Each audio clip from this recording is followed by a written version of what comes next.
A good M&A deal is very hard to define. If you talk of a utopian situation, then a good M&A deal will be, to put it simply, both sides, create value together. They create more, or if it's a divestment, at least both of them split, create more value than they would have together.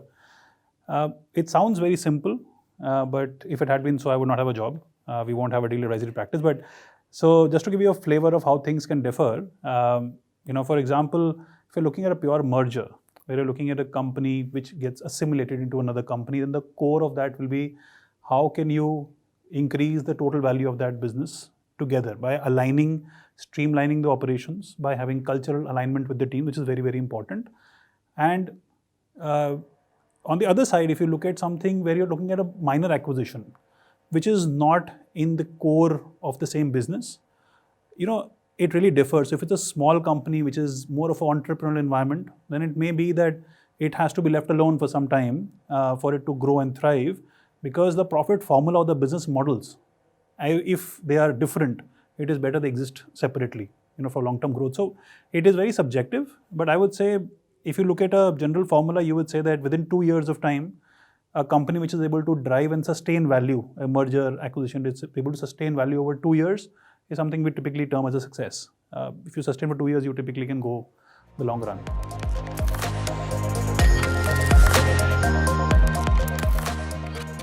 This is again a very tricky question, but we did a survey of 600 CEOs globally, and this was in 2019.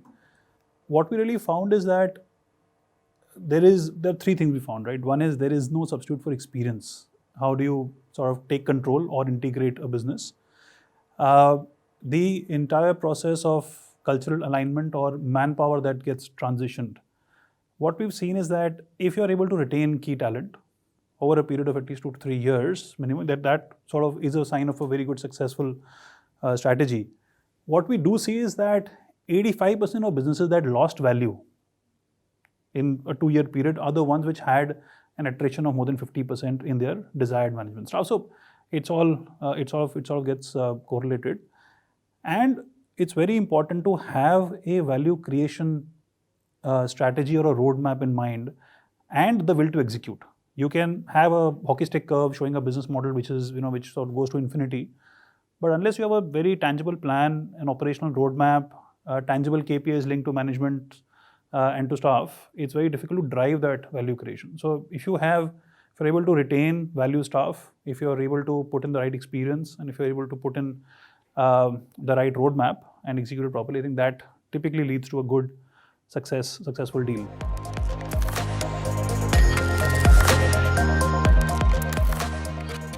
So let's say, there are two parts of it. I would say, if you look at valuation, is a very simplistic concept per se. What it relies on is profitability, which comes from revenue, and it looks at growth rate. These are the hard aspects of valuation. There are the soft aspects of valuation, which are the multiples, which are the multiple generators. So, which are how do you re-rate or reposition a company in the market? How do you restructure it, to get the best, financial terms, to get the best tax terms, to have the best, market standing in that sense. So, to put it simply, revenue can be accelerated. There are various tools to do that. There are various methodologies to do that. Efficiency, whether it's cutting down costs, whether it's looking at streamlining operations, increasing operational efficiencies, repositioning, obviously re-rating the market. So, for example, a business may have,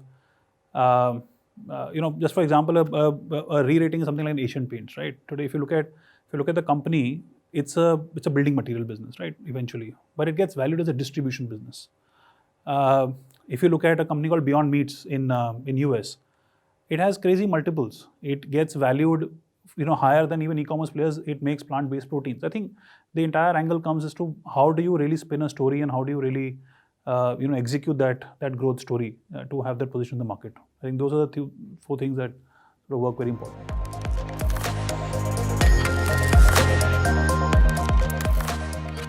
Well, actually, M&A landscape has definitely changed a lot, because actually it's very cyclical. The one thing that you'll see is that it's to some extent linked to the interest rate environment. If you see interest rates going down, you'll see a lot of leverage buyouts happening in Western markets, though it's less in India.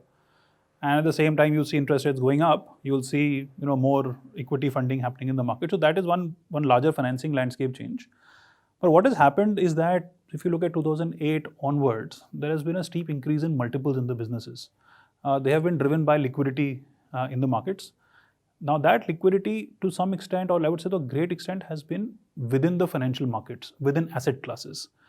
Taking that, if the multiple is higher, you also have to plan for an exit, for which you will need higher EBITDA, higher revenues. Now, that inflation, asset inflation, has not translated to on-ground real inflation and has put a pressure on increasing those multiples. So there's a gap between the multiples that are the companies are getting valued at and what they're able to deliver in the market, and hence the whole construct of value creation has sort of gained a lot of prominence in this whole thing. So how do you really optimize the value of an asset when you buy it? That has become core now. And whether you look at PE funds, strategic houses, all of them are really focused on this part. And whether it's a simple task of taking over the company and running the plan with them, getting in low-cost automations, using the entire PE network or the corporate network that they have to accelerate growth, everybody is trying to do much more than just buy the company and run it efficiently. I think that's the need of the hour. That's what's fundamentally changed, I would say, before 2010, 2008 versus now.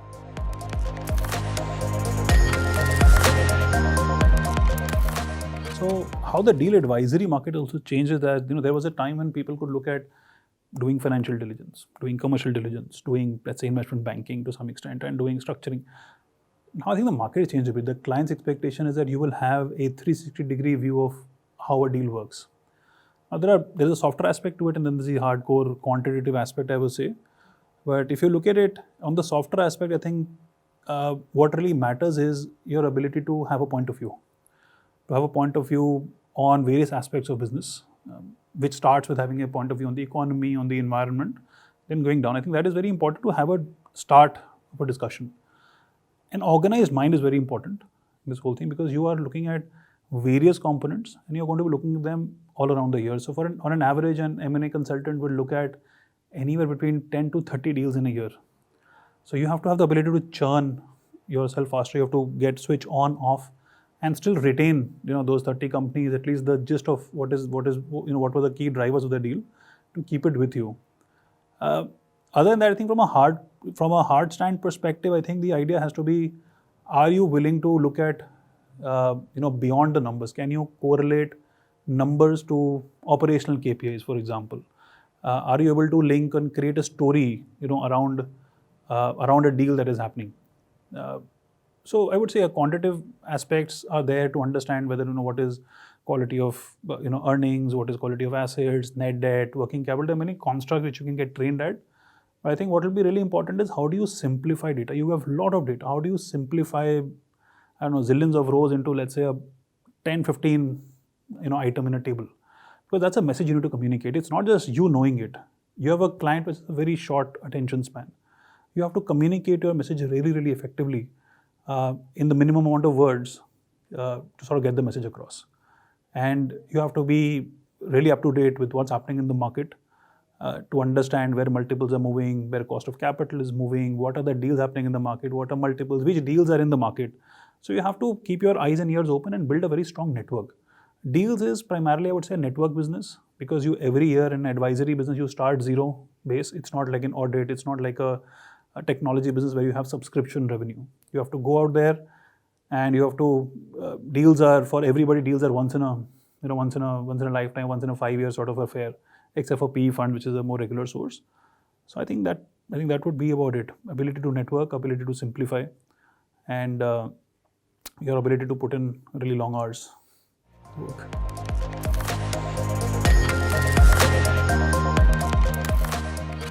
My experience, that's actually the biggest reason of failure, even which we came across. So cultural integration, I would not even say cultural integration, it's about cultural alignment. You can't have everybody thinking the same way. But if you have, like I said, if you have to recognize what part of culture is to be preserved and what is to be assimilated. I think that is really important. And a lot of times in the M&A field, it is very easy to brush egos. There can be a culture which is really aggressive, and there's a culture which is really, which is more mellowed and more focused on work. So those two cultures, sort of sensitizing them to each other sort of makes a lot of difference. But I would say yes, if the culture is not aligned, your key staff, your key employees, the key value drivers will not stay behind. They will leave, and that's something that will break the bond between the pre and the post deal phase. That sort of takes everything into a spiral downwards. Once the cultural deterioration starts, it's very difficult to control it. So I would say yes, the whole part of getting culturally aligned right from the stage of integration, once you're acquiring it, assessing culture even before acquiring it is really important for any team.